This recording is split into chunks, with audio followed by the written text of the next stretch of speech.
So, like all in,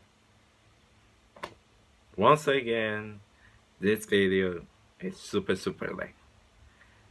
But we're here.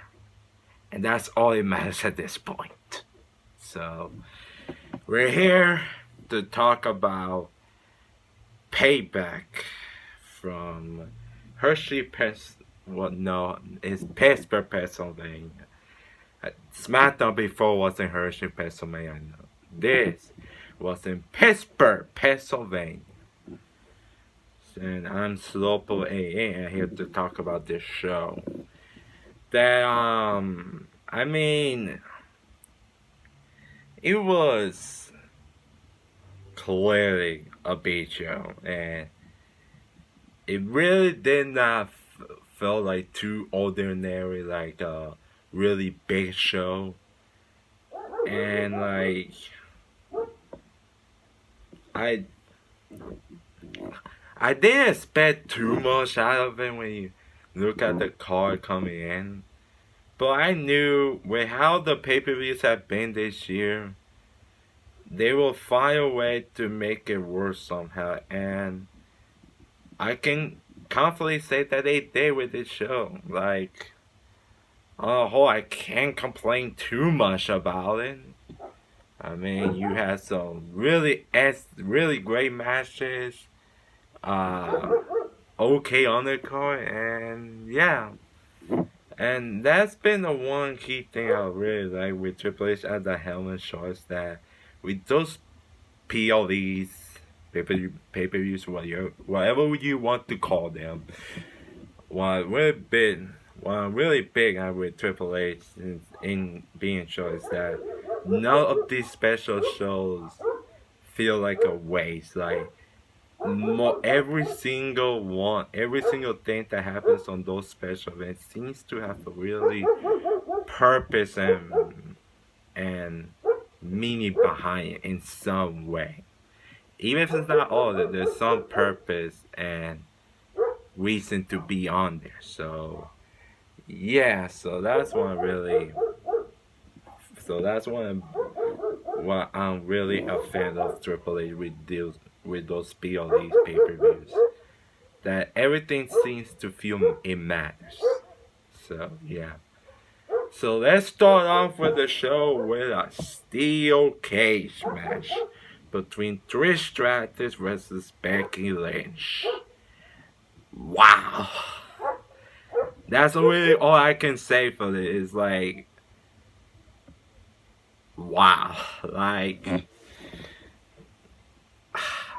in a weird way, this might be my show steal match of the night if it wasn't for the other one, because this man not only delivered, but exceeded any expectation I think people have for this coming in. Like, when you look at the bill, like, it's clear as day that like the field was not clicking. It wasn't hitting at all. Like, the build to this, it was just, they did a match on Raw, they did the Q finish, then was back and forth of not so interesting promos put together, either Becky or Trish. So, and being off for SummerSlam kind of hurt a bit of this, since they couldn't do the match at SummerSlam because of time constraint or something, some stupid shit. But yeah, like, wow, like I had like, I mean, I can't really say, like, I may have some reservations about this feud entirely. It started on promise, and then it fizzled, and then it kind of went downhill this past few weeks. But man, oh man, those both ladies put on an effortlessly A+ work in this. Like, holy, 10 damn, this match was so great. Like, it really was. And I think being in the opener helped this a lot because you start out with a hot crowd and they were clinging on every move, move for move throughout this entire match. Like, Trish Stratus, like, if this was her last match for a while, she went out with a fucking bang, that's for damn sure. Like, she took one hell of beatings and bumps that I did not myself expected that for her to take, like some throwing the steel, getting through her face thrown through the cage multiple times. Her and Becky were fighting through the cage, their faces in. And the powerbomb she was taking, then the fucking suplex off the cage by Becky, hitting a Trish, landing spine back first from the top of the cage. Trish is like 47 years old, and she's doing stuff like this. Mostly at elite level still, like, you gotta commend Trish for this because she has no fucking reason to take bumps like that at her age. But she does it for the love of the game, and yeah, that's why she's one of the GOATs, if not the GOAT. The women's wrestling, like, and it has so cool, and both her and Becky has so cool laid back, callback moves from Trish during the Victoria Widow's Peak, and Becky during the Leaders Twist of Fate, which is a callback from when Becky supposedly attacked Leah months ago that let her heal her. But also all of this is a callback to the first Women's Steel Cage match in WWE, which I think was Victoria vs. Leah at a Raw episode, if I'm not mistaken, was in 2003. Almost 20 years ago. And these ladies managed to top that match and damn some. Like, wow, like I said, the crowd was calling on every move that they made. You had slowly start coming in with Ricardo knew she would be in despite them doing this engagement to prevent the people. We all knew Solly Star was gonna get involved with this. Like, how could you not expect her to get involved in this somehow? Since she's been a big part of this program between Becky and Trish. So Becky fights through Solly, and Becky fights fence out Trish with a manhandle slam to pick up the ring, and like I said, great steel cage match, the best women's steel cage match that I've probably ever seen. And this might have been this is my second favorite match that I like. Holy shit, those ladies, like, I think with the SummerSlam match being canceled a month prior to this, those both women went on a mission to prove like canceling their matches at SummerSlam were wrong, and in every way they proved those guys wrong in every single way with this match. As I really cannot have enough praise, so this was an amazing match. Like, this was tremendous stuff by both ladies, from Trish and Becky herself, and a really great way to end this feud that was really not great at all and overall. Like, this feud could have been so much more than what they were given, but they ended on a high note, and that's what they really needed for this feud. That's the least you can say about it. So yeah, tremendous steel cage match. Then we get The Miz versus LA Knight. Yeah, with John Cena as the special referee.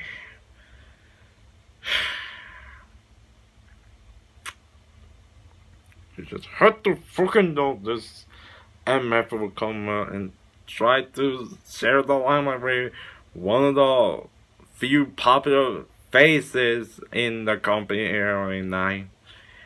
Should have fucking known that. But all in all, this match was decent. I didn't think it was like overly bad as some people made out to be. Like I heard Dave Meltzer said that this was one of the most generic wrestling matches ever. Probably because there wasn't enough Super Canadian Destroyers in this. But if you know about that, you know what I'm talking about. But it was fine for what it was. I mean, LA Strong's suit anyway, I don't think is really in with his match, but mostly his personality and how and his micro and eat the fence out of the opponents, and that's what really makes LA Knight work. If we were completely honest, but he did his job. He was competent in this match, and so was the Miz. And I've been enjoying their feel a lot. Actually, I think their micro chemistry really shines through both of them. It brings out the best, not only LA Knight, but also the Miz, who has been really fire with his promos. Even the expression he did to LA Knight on the wall prior to it, that was April stuff, one of the best stuff he has done in probably years. So this was a decent match. You had some interactions by LA Knight and Cena. Oh, and then Miz tried to sheep Cena sisters, and LA Knight takes advantage of the win, and LA Knight wins. With the help of John fucking Cena. Of fucking course. And with the way that the Miz imitated the attacking John Cena, well, that also was fucking great. But with the way that segment that happened about him calling out LA Knight again, I guess you can say the feud continues. But I'm kind of fine with the feud continues, as I really been impressed by both their mic were officially. They really come across well, both naturally on the mic. And this was a fine, decent match. So yeah, that's really all I can say. Yeah. So next up, you got your United States Championship. You got Rey Mysterio defending the United States title against Austin Theory. And when I've been, and with this show feeling like more like a Raw SmackDown episode, pay-per-view, PLE feel to it, this is one of the matches that you can easily put it on SmackDown and you won't notice a damn thing. Like, it was like, meh. It was below average at best. Like, and like, I think this match kind of proves why the push that Austin Theory did, it hasn't gone to according what WWE thought it would, and most of the fans did, some of the fans that thought, like, I don't know, but ever since like WrestleMania at least, I feel like Austin Theory has sort of been a little bit complacent to the ring. Like, he's not overly terrible, but it just feels like he just ain't up for the push that he had and the amount of time and investment that they were clearly putting in to Austin Theory, and he just didn't quite deliver on most stuff. Like, and with him losing again to Ray, it's like, I don't know how you can go from here. Like he has all the looks of making that WWE superstar will look like, and he talks well and he's competent to win, but he really does not stand out for all the other superstars that are in the company. So yeah, like I don't know, like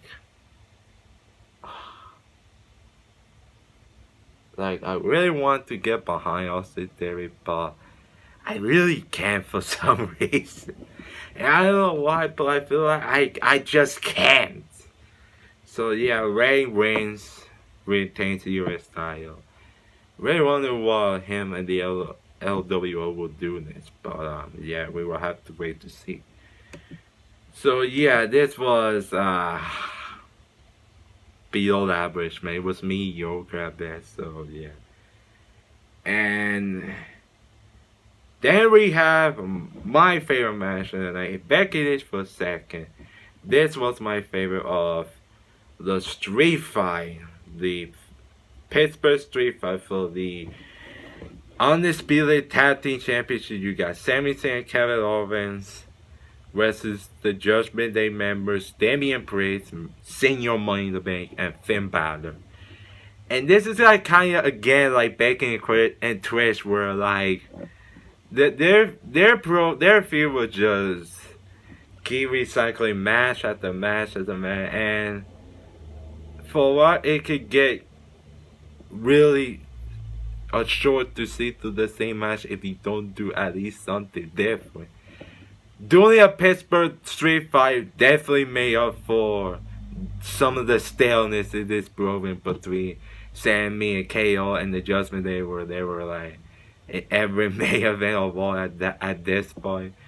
But they totally made it up for this. I was like, holy shit, this man kick ass in the best of way. Like it was like for a no DQ kind of style match, like they really made it work with the weapons and stuff.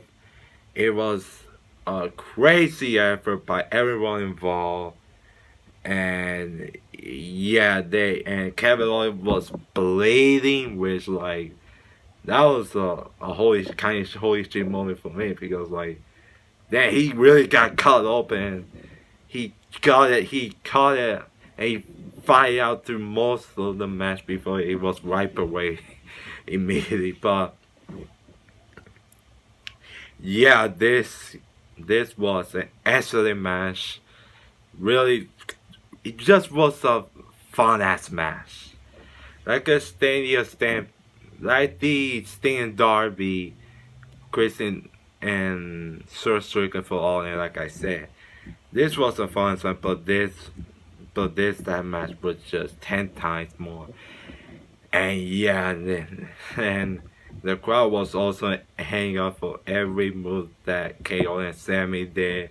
KO do the slant off to the guard. It was like something in the ring. He went off that to Dominic Mysterio, who was in every move during this match. Then you had the ending sequence of Finn Balor, Sami Zayn. Sami looks like he's about to win, but then Dominic Mysterio hits the briefcase onto Sami Zayn, and Finn luckily had the pin managed on Sami to get the victory. And Judgment Day are the new undisputed tag team champions. The reign of Kevin Owens and Sami Zayn just ended here. The reign that started at WrestleMania ends at Payback. Wow.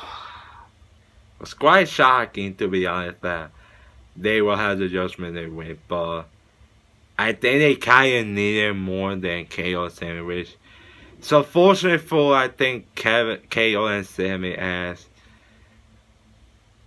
they did their job as champions, but it really wasn't really that special of a reign between both of them. I think their moment at WrestleMania was going to eclipse everything that this guy would do in that tag team title reign, except maybe the match they had with Roman and Solo. I think that is Night of Champions Saudi Arabia months ago. So yeah, and I think they did as far as they could go with the tag team titles, and Judgment Day is still a thing, so they need something for the next few months. Since I don't think they'll split them at least soon in the next few months. So yeah, so you got the idea with Priest and Battle with the Bell, and still having so little bit of tension. So yeah, I'm fine, and the match was was amazing. It was great.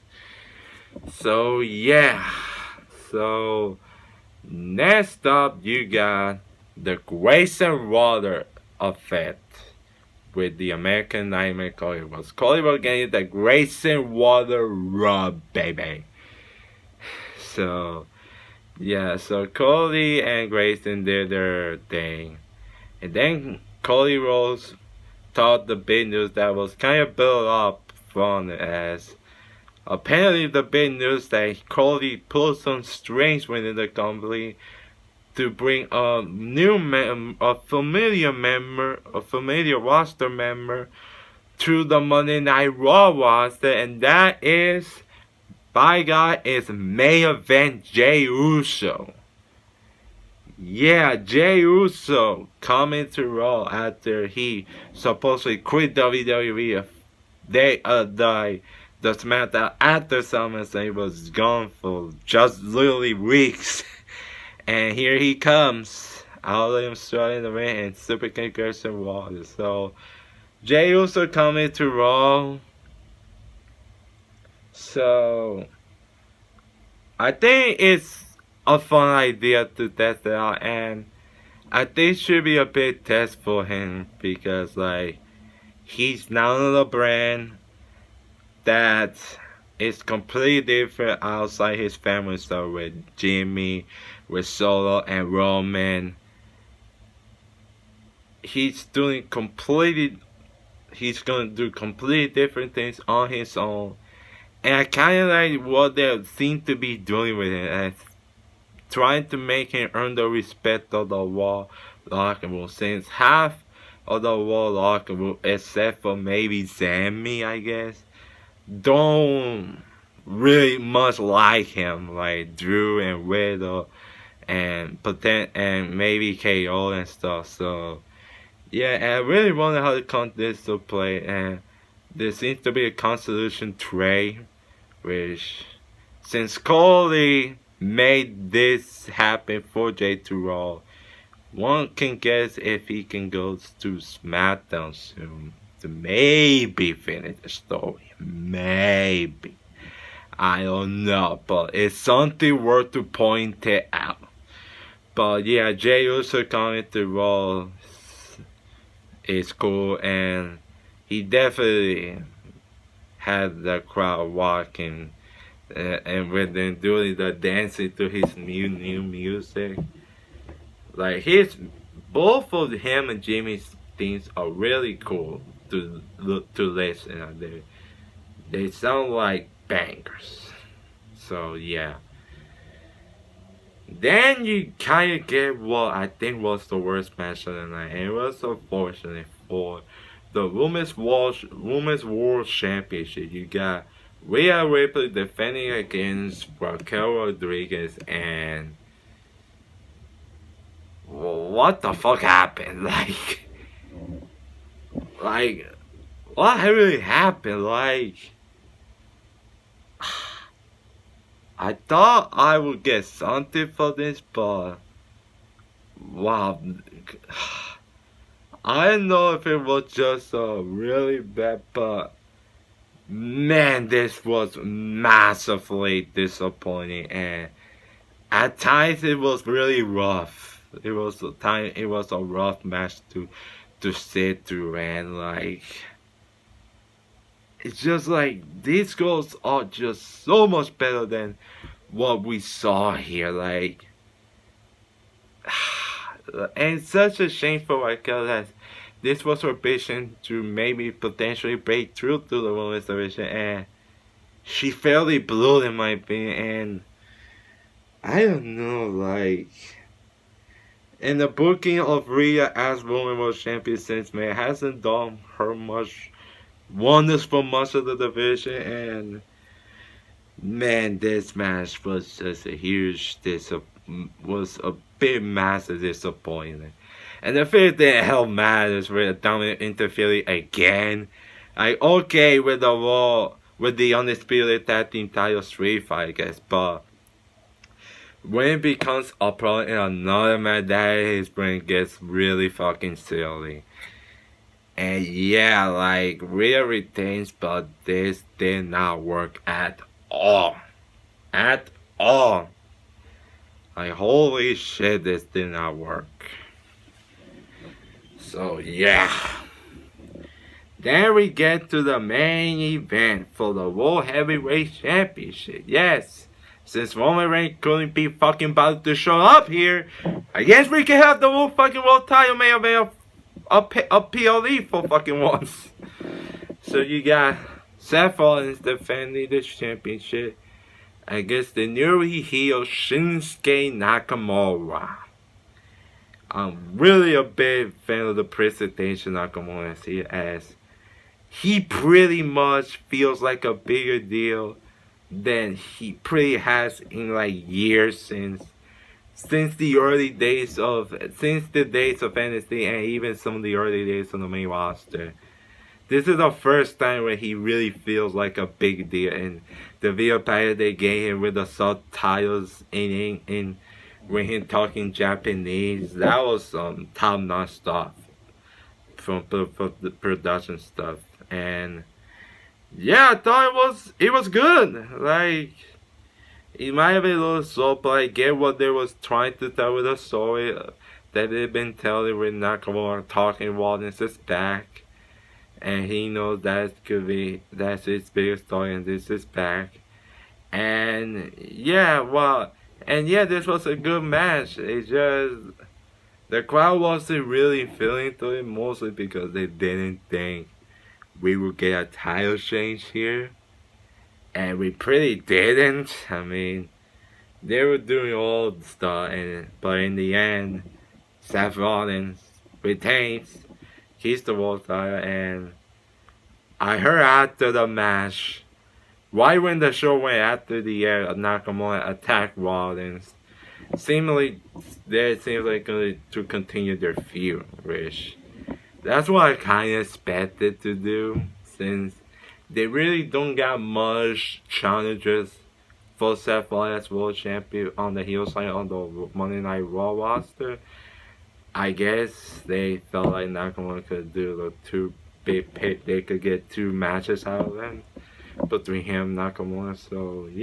So this was a perfectly good main event for the World Heavyweight title. Just people were not too quickly invested because like I said, they probably didn't think Shinsuke was going to win. So there's that. So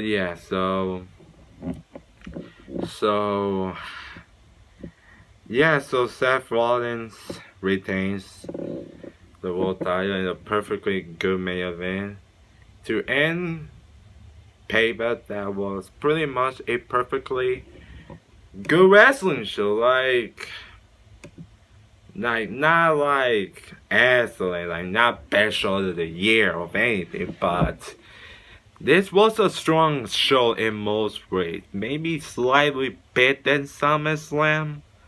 I really have to put the rating down to see my honest rating for it. So, yeah, but this was a solid show for a B show that looked like coming in, and it looked overall it was kind, but this was a good show, a perfectly fine wrestling show. So there it is, my thoughts for Payback 2023. So we'll sign off. Like this video if you haven't. Subscribe over there. Tell me what you thought about Payback 2023 in the comment section below. And as always, I'm Jason Maenius, and I approve this message.